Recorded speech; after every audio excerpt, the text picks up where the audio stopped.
Vamos a hablar a fondo sobre los detalles de la sesión de ayer. A modo de contexto muy rapidísimo, la sesión llegaba a realizarse con mucha tensión luego de lo ocurrido en la Corte el pasado martes, cuando se intentó desde allá, desde otro órgano que no tiene las facultades para tomar decisiones respecto a lo electoral, se buscó adelantarse a lo que ocurrió finalmente el día de ayer, que es la confirmación de que Morena y aliados tendrán la mayoría en la Cámara de Diputados.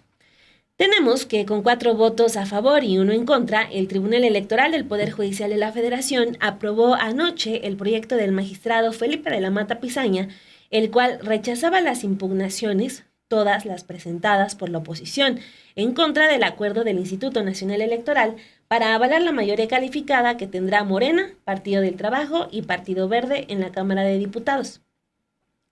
La decisión fue avalada por Mónica Soto Fregoso, magistrada presidenta del tribunal, así como por los magistrados Felipe de la Mata, Felipe Fuentes, quien presentó la ponencia, y Reyes Rodríguez Mondragón, mientras que el único voto en contra fue de la magistrada Yanino Tálora. Con esta decisión, la Cámara de Diputados queda conformada tal y como el INE la había asignado la semana pasada, que son 364 curules para Morena, Partido del Trabajo y Partido Verde, para el PAN 72, para el PRI 35, para Movimiento Ciudadano 27 y el PRD 1 y otro escaño que será para un legislador independiente. Al inicio de la sesión, y esto llamó muchísimo la atención, la magistrada presidenta dio a conocer que se recibieron 8.662 impugnaciones, las cuales, enfatizó, se resolvieron pese a las presiones y amenazas. Afirmó que el tribunal actuó con absoluta responsabilidad pública, profesionalismo y con apego a los principios que todo juez y jueza deben cumplir. Vamos a escucharla. Hoy, como hace 28 años, las magistraturas actuamos con absoluta responsabilidad pública, profesionalismo y con apego a los principios que todo juez y jueza deben cumplir. Sin temor a las críticas, exhibiciones, presiones externas, incluso amenazas directas e indirectas, personales, institucionales y familiares, por juzgar con libertad y con apego a derecho. Así pues, llegamos a este día de frente a la sociedad mexicana para que este pleno debata de manera pública, buscando entre las diversas visiones jurídicas la imposición del derecho sobre cualquier otra consideración o expectativa. Nuestro orden normativo debe prevalecer, el Estado de Derecho imperar y la democracia prosperar. En su turno, también el magistrado Felipe de la Mata defendió su proyecto al afirmar que es respetuoso conforme a la normativa constitucional y en la materia. Además, dijo que era razonable en términos democráticos y fiel a los precedentes del tribunal, por lo que resaltó los resultados electorales de los comicios del 2 de junio. Señaló que se buscaron cambiar las reglas del juego cuando éste ya se había ejecutado y porque los resultados no le habían gustado a algunos jugadores. Argumentó que no es la norma la que molesta a los recurrentes y que tampoco se veía esto en las impugnaciones. Agregó que la ciudadanía es el único elemento que históricamente se ha encargado de determinar la integración del Congreso de la Unión. Vamos a escuchar parte de sus comentarios. Esta es una sentencia trascendente para nuestro país. Nuestra Constitución respalda inequívocamente el derecho fundamental del pueblo a elegir a sus representantes y gobernantes, y este derecho ya adquiere plena vigencia. Es a partir de este principio fundamental que como máximo órgano jurisdiccional en la materia electoral hoy cumplimos con nuestro deber de garantizar que la voluntad popular expresada en las urnas a través de una abrumadora participación sea respetada y traducida en curules de acuerdo a las reglas vigentes y su interpretación el día de la elección. Puede o no gustar, pero esa es la realidad que se escribió el 2 de junio. A este tribunal electoral no le queda más que hacerla valer, pues esa es su función institucional, aunque pueda llegar a incomodar o no sea del todo comprendida. Como nación, pero especialmente como jueces de este órgano terminal, debemos honrar la confianza que la mayoría depositó en las urnas. Es lo democrático. Nuestro deber jamás será dar gusto o buscar el aplauso popular. Nuestra función consiste en validar que esa confianza ciudadana en la elección de sus gobernantes se traduzca en el ejercicio del poder público, siempre de conformidad con las reglas vigentes al momento del juego electoral. Es lo más razonable y lo inequívocamente justo. Al hacerlo, no solo fortalecemos al Estado de Derecho, sino que también respaldamos la madurez de la nación para transitar en paz hacia la renovación del poder y celebramos la diversidad de voces y perspectivas que conforman nuestro país. Si se quiere un cambio en los límites de la sobrerepresentación con miras a 2027, la renovación formal de la legislatura federal marcará el inicio de un momento prudente y adecuado para discutirlos y consensarlos.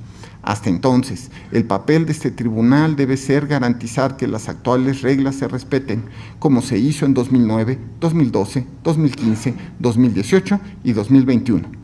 Que la culminación de este proceso electoral a través de esta resolución sirva como testimonio de la eficacia de las instituciones y de la capacidad de nuestra sociedad para unirse detrás de una visión común fundada en el respeto a las reglas de su sistema electoral, propio de una democracia consolidada que hoy se vive y se respira. Gracias. Bueno, siguiendo con este resumen, en su turno, el magistrado Felipe Fuentes Barrera señaló que las reglas del juego no se podían cambiar debido a que se podría violentar la certeza jurídica. Esto, pues, atendiendo a las solicitudes que hizo gran parte de la oposición de que hablaban de interpretar de manera distinta lo que está establecido en la Constitución. El magistrado insistió que los límites de la supermayoría fueron bien interpretados por el Instituto Nacional Electoral. Por su parte, Yanín Otálora Malasis, quien rechazó la resolución, argumentó que la Sala Superior debía analizar detenidamente la línea jurisprudencial para verificar la correcta interpretación de los artículos constitucionales referentes a los límites de la sobrerepresentación en la Cámara de Diputados. Alegó que desde el 2015 los partidos políticos han perfeccionado los mecanismos para evadir los límites establecidos por la Constitución, esto acorde a y lo dijo así, a una distorsión que trasciende la funcionalidad del sistema constitucional y afecta los principios fundamentales de representación diseñados justamente para representar fielmente la voluntad popular. Bueno, aquí también nos quedamos con esta anotación. Si desde el 2015 los partidos han perfeccionado mecanismos para evadir los límites establecidos en la Constitución, ¿por qué se ha dejado actuar a estos desde ese momento? ¿Y por qué justo ahora se habla de que es momento de detenerlos? Bueno, ahí queda un pendiente. Vamos a escuchar qué fue lo que dijo Yanín Otálora. A mi juicio, en los agravios planteados por los recurrentes existen razones suficientes para concluir que la aplicación e interpretación de las normas han creado una sobrerepresentación de un partido mayoritario en la integración de órganos legislativos. No obstante, considero que este fenómeno se puede corregir mediante una interpretación sistemática y funcional de las normas constitucionales vigentes, y esta se le exige a la Sala Superior para garantizar tanto el correcto funcionamiento del Estado mexicano, la debida integración de sus órganos, el respeto a la voluntad expresada a través del voto y la necesidad de garantizar la continuidad de nuestro régimen democrático. Quiero abordar la justificación de realizar el análisis de la manera en que la Sala Superior ha interpretado los límites de sobrerepresentación, porque uno de los argumentos más comunes en contra de hacerlo ha sido ¿por qué realizar en este momento una nueva reflexión? El respeto a los precedentes, desde reglas como la jurisprudencia reiterada, son principios a los que suele apelarse con regularidad en todo tribunal constitucional. Sin embargo, como todo principio, es posible la derrotabilidad. Quienes juzgamos frecuentemente nos encontramos con un dilema propio de nuestras funciones. Por una parte, respetar la estabilidad y por la otra, procurar una sana flexibilidad requerida por ciertas circunstancias. La estabilidad permite predecir o anticipar nuestras decisiones. La flexibilidad permite adaptación y ajustes del derecho a diferentes realidades. En otras ocasiones, la flexibilidad permite un simple deber de corrección. El respeto al precedente no puede implicar un aprisionamiento de la razón o significar que las y los jueces quedan atrapados por criterios pasados. Ningún argumento tendrá la autoridad suficiente para clausurar de manera definitiva el diálogo, determinando así definitivamente la solución correcta para el caso. Y la ventaja de asumir los argumentos de hoy como fallibles permite que mañana encontremos otros mejores, que nos hagan ver los puntos ciegos de una decisión incompleta. Como punto de inicio, es importante destacar que la Constitución establece que la soberanía popular reside esencial y originalmente en el pueblo, siendo que los poderes públicos emanan de éste y deben instituirse para el beneficio de todas y todos. Para lograr esto, la Constitución establece como principio esencial del Estado la separación de poderes, el cual tiene verificativo a través de un sistema de pesos y contrapesos. El sistema constitucional de pesos y contrapesos está diseñado justamente para evitar el abuso de poder y proteger las libertades ciudadanas. Y este modelo de división de poderes, basado en una vigilancia recíproca, no solo mejora la eficiencia en el desarrollo de las funciones del Estado, sino que también garantiza una esfera de libertad para las personas al limitar el poder mediante una cuidadosa distribución de competencias. Bueno, este audio que acabamos de escuchar también es importante porque fue el único voto que fue en contra de este proyecto. Se buscaba que hubiera esta interpretación, como lo había pedido Claudia Zavala, la consejera electoral en el INE, para que se interpretara el artículo 54 y no se tomara tal cual lo que dice en la Constitución. Esto, evidentemente, para beneficiar a algunos partidos políticos que se habían quedado con menos representación. Pero ahí sí, lo que dijeron los magistrados y en su momento también los consejeros fue, pues no vamos a hacer ninguna interpretación de lo que ya marca la ley dentro de la Constitución. También quien tuvo un voto distinto fue Reyes Rodríguez Mondragón, porque durante su intervención planteó que el Congreso de la Unión tendría que resolver las incongruencias en las que, de acuerdo con lo que estaba exponiendo, se estaban cayendo con las interpretaciones a las reglas de la supermayoría. Asimismo, anunció pues este voto particular parcial contra el proyecto de Felipe de la Mata. Vamos a escuchar parte de los argumentos y lo que quería que hiciera el Congreso para modificar también las leyes y que impactara en las elecciones de 2027. Destaco que el politólogo Adam Przeworski ha descrito a la democracia como aquel sistema con certeza en las reglas e incertidumbre en los resultados. Es por eso que no puedo dar la razón a las distintas propuestas en las demandas, a pesar de su sustento técnico, que implique alterar las reglas del juego, una vez que este terminó, para defender lo que algunos consideran como una incertidumbre en los resultados. Es decir, que no haya una coalición con mayoría legislativa calificada. Es decir, que una fuerza política de 3 partidos tenga el monopolio o pueda ejercer el monopolio de las reformas constitucionales. Esta máxima aplica con mayor razón, desde mi perspectiva, a la integración de uno de los 3 poderes de la Unión, el legislativo. Tomar decisiones judiciales sobre la distribución del poder en el órgano legislativo no ha sido mi política judicial, tratándose precisamente de reglas de los sistemas electorales. Más bien, he optado por un criterio de aplicación lo más estricto posible de las reglas del sistema electoral. En mi decisión tampoco operan incentivos extranormativos, ni por las buenas intenciones de evitar reformas constitucionales regresivas para la independencia judicial, como puede ser la elección popular y directa de personas juzgadoras, ni por reformas reprochables como ampliar los mandatos de las y los juzgadores que deciden sobre este caso.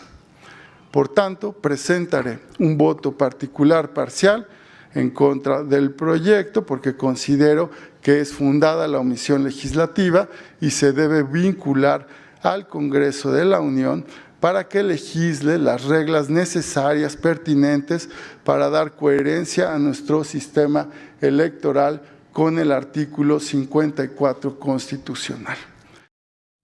Bueno, muchos esperaban que Reyes Rodríguez Mondragón votara igual que Yanino Tálora, pero al final, a pesar pues, de lo que escuchamos y de cómo se venían comportando ambos magistrados, pues Yanino Tálora vota en contra y Reyes Rodríguez a favor.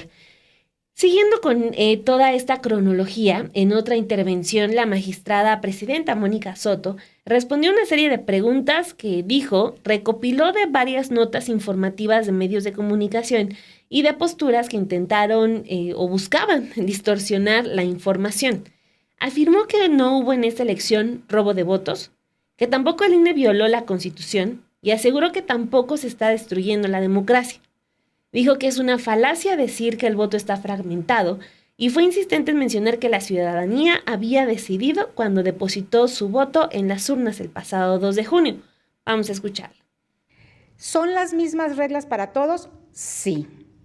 ¿Desde cuándo? Por lo menos desde 2009, hace 5 elecciones. ¿Por qué unos partidos políticos tienen más diputados de representación proporcional que otros si la fórmula es la misma para todos? Pues ya lo he señalado, pero me parece para la ciudadanía que no es especialista en el tema, tratar de pues hacer entender por qué. Pues porque, entre otros factores, el número de votos que obtuvieron se combina con una fórmula que le resulta el número de diputaciones a unas y a otras. Es decir, primero se tiene que ganar. Se tiene que ganar por mayoría. Hay una confusión que me parece importante abordar, en el sentido de decir que el porcentaje de votación tiene que ir directamente al porcentaje de curules en la Cámara de Diputados. Y eso la Constitución no lo establece así. Por tanto, ¿se están robando votos? No, no hay un robo de votos. ¿Se está fragmentando el voto? No, no se está fragmentando el voto. ¿Vale más el voto de la mayoría que de la minoría? No. Se están asignando más diputaciones de manera proporcional y tiene que ver, según lo establecido en la Constitución, con el resultado que hoy tenemos. ¿El INE violó la Constitución? No, el INE no violó la Constitución. ¿Se está destruyendo la democracia mexicana? No, se está consolidando la democracia mexicana. ¿Qué es la democracia? La democracia es la decisión del pueblo a través de las mayorías y con un respeto a los derechos de las minorías. Hoy estamos en una asignación y en una representación democrática del Congreso de la Unión. ¿Se está destruyendo la pluralidad, que es un valor de la democracia? No, no se está destruyendo la pluralidad. Hay 6 fuerzas políticas representadas en la Cámara de Diputaciones y Senadurías. Entonces, ¿quién decide? El voto. ¿Qué hace el Tribunal Electoral? El Tribunal verifica que el Instituto Nacional Electoral, en este caso, haya cumplido con lo establecido en la Constitución y que haya hecho la asignación conforme a ella. El Tribunal no da candidaturas, el Tribunal no da curules. El INE hace la asignación, lo reitero, con una regla que tiene más de 5 elecciones aplicándose. ¿Ha resuelto este tema antes el Tribunal? Sí. ¿Ha resuelto diferente en cada ocasión? No. ¿Se puede cambiar la interpretación? Sí. ¿Cuándo? después de concluido el proceso electoral, no. Después de terminado el juego, no. Después de que la ciudadanía decidió, no. Se puede apartar de esa interpretación cuando hay una justificación válida.